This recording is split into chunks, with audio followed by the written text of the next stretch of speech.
Stage पर हंसी ठहाकों का माहौल था। सामने बैठे दर्शक अपनी अपनी कहानियां सुना रहे थे और कॉमेडियन प्रणीत मोरे उनसे बातचीत कर रहे थे।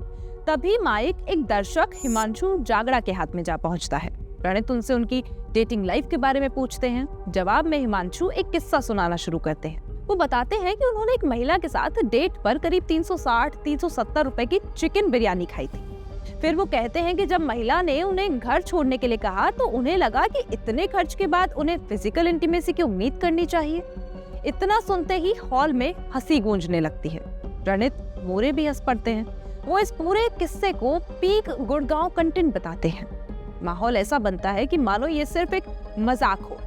उस वक्त शायद किसी ने नहीं सोचा होगा कि ये बातचीत कुछ ही दिनों में सोशल मीडिया पर एक तूफान खड़ा कर देगी। वीडियो वायरल होता है, लोगों का गुस्सा फूट पड़ता है। हिमांशु और प्रणीत दोनों की आलोचना शुरू हो जाती है। विवाद इतना बढ़ जाता है कि गुड़गांव की जिस डिजाइन और मार्केटिंग एजेंसी में हिमांशु काम करते थे वो उन्हें नौकरी से निकाल देते हैं। लेकिन ठहरिए, ये विवाद अकेला नहीं है। कुछ समय बाद उसी शो का एक और वीडियो सोशल मीडिया पर तेजी से फैलने लगता है। इस बार माइक डॉक्टर और इन्फ्लुएंसर सेजल पवार के हाथ में है। बातचीत के दौरान सेजल मेडिकल कॉलेज के दिनों की बातें याद करती है। खोपड़ी काटी और फिर लास्ट में जो भी है प्रजनन अंग, सेजल कहती है। प्रणीत मोरे तुरंत पूछते हैं, तू डॉक्टर है या कसाई, और जोक भी मारते हो या सीरियस ही रहते हो? मारते हैं, सेजल जवाब देती है। प्रणीत आगे कहते हैं कि ऐसे जोक भी मारते हो कि इसके दिमाग में कुछ है या नहीं।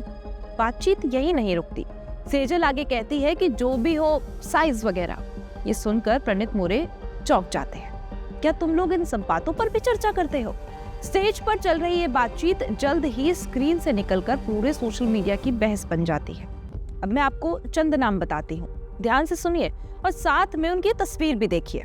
प्रणीत मोरे, समय रैना, कुणाल कामरा, मुनव्वर फारूकी, वीर दास, तन्मय भाट, अदिति मित्र, अग्रिमा जोशुआ, कनीज सुरका, अपूर्वा मुखीजा। नाम अलग अलग हैं, चेहरे अलग अलग हैं, इनके जेंडर भी अलग अलग है, लेकिन पैटर्न लगभग एक जैसा दिखाई देता है। उस पैटर्न का नाम है विवाद। उस पैटर्न का नाम है कॉमेडी के नाम पर फूहड़ता परोसना। उस पैटर्न का नाम है धर्म मजहब के बारे में अनर्गल बातें करना। उस पैटर्न का नाम है कंट्रोवर्सी क्रिएट करना, और जब बात बढ़ जाए तो माफी मांगना, विक्टिम कार्ड प्ले करना और फिर से वही सब कुछ शुरू कर देना। पहले पहले कॉमेडी के नाम पर अश्लीलता और सस्ती लोकप्रियता का खेल, फिर धर्म, संस्कृति और सामाजिक मान्यताओं पर विवादित टिप्पणियां। उसके बाद सोशल मीडिया पर शोर, हंगामा, सुर्खियां, और जब विरोध बढ़ जाए तो सफाई मांग लेना, माफी मांग लेना, खुद को गलत समझे जाने का दावा करना। एक और विवाद के जरिए समझेंगे कि कैसे कॉमेडी की आड़ में एक दूषित मानसिकता को, फूहड़ता को हंसी और एंटरटेनमेंट का अमली जामा पहनाया जाता है, और आखिर क्यों कॉमेडी और फूहड़ता की सीमा को लेकर बहस लगातार तेज होती जा रही है। कॉमेडियन समय रैना का शो चल रहा था। एक बार मंच पर हंसी मजाक का माहौल था। कंटेंट क्रिएटर्स, इन्फ्लुएंसर्स और कॉमेडियंस के बीच बातचीत हो रही थी। शो के एक एपिसोड में यूट्यूबर और पॉडकास्टर रणवीर अलाहाबादिया, जिन्हें लोग बियर बाइसेप्स के नाम से भी जानते हैं, गेस्ट के तौर पर मौजूद थे। उनके साथ कंटेंट क्रिएटर अपूर्वा मखीजा भी मंच पर थी। बातचीत के दौरान रणवीर ने एक प्रतियोगी से ऐसा सवाल पूछा जिसने कुछ ही सेकंड में पूरे शो की जो है दिशा वो बदल दी। सवाल में माता पिता और निजी संबंधों को लेकर टिप्पणियां की गई। टिप्पणियों को कई लोगों ने बेहद आपत्तिजनक और अश्लील माना। मंच पर मौजूद कुछ लोग हंसते दिखाई दिए, जबकि बातचीत आगे बढ़ती रही। शो के दौरान अपूर्वा मखीजा भी अपने बेबाक टिप्पणियों और प्रतिक्रियाओं की वजह से चर्चा में रही। उस समय ये सब एक डार्क ह्यूमर और रोस्ट फॉर्मेट का हिस्सा लग रहा था, लेकिन जैसे ही एपिसोड की क्लिप्स सोशल मीडिया पर पहुंची, विवाद शुरू होने लगा। वीडियो तेजी से वायरल होने लगी, विवाद बढ़ता गया और मामला सिर्फ सोशल मीडिया तक सीमित नहीं रहा। देश के अलग अलग हिस्सों में शिकायतें दर्ज करवाई गई।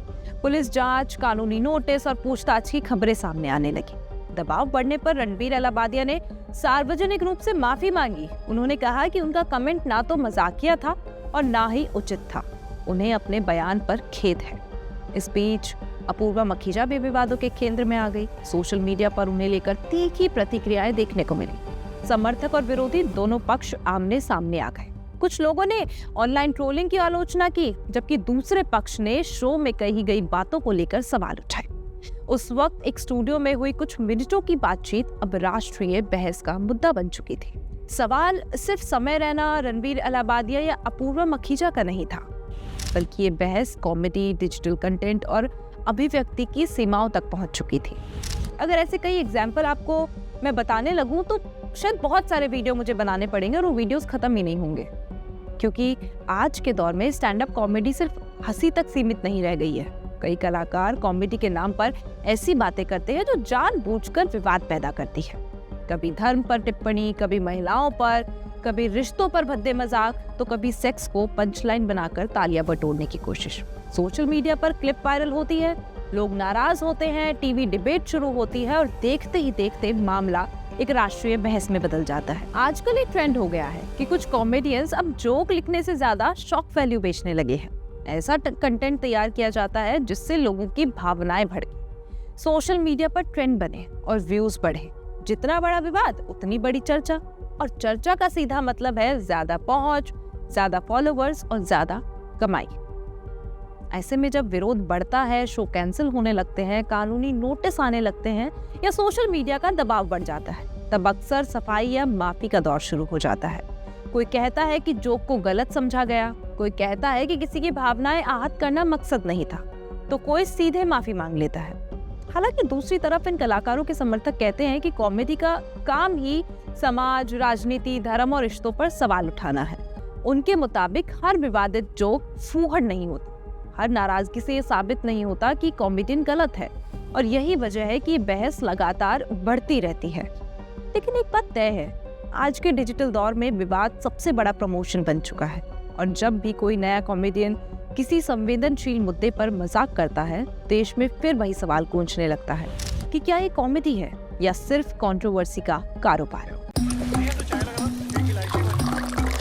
यहाँ ताजा खबर के साथ हर दिन की शुरुआत कड़क है। आमने सामने बैठ रखते हैं बात पूरे दम से, आराम से।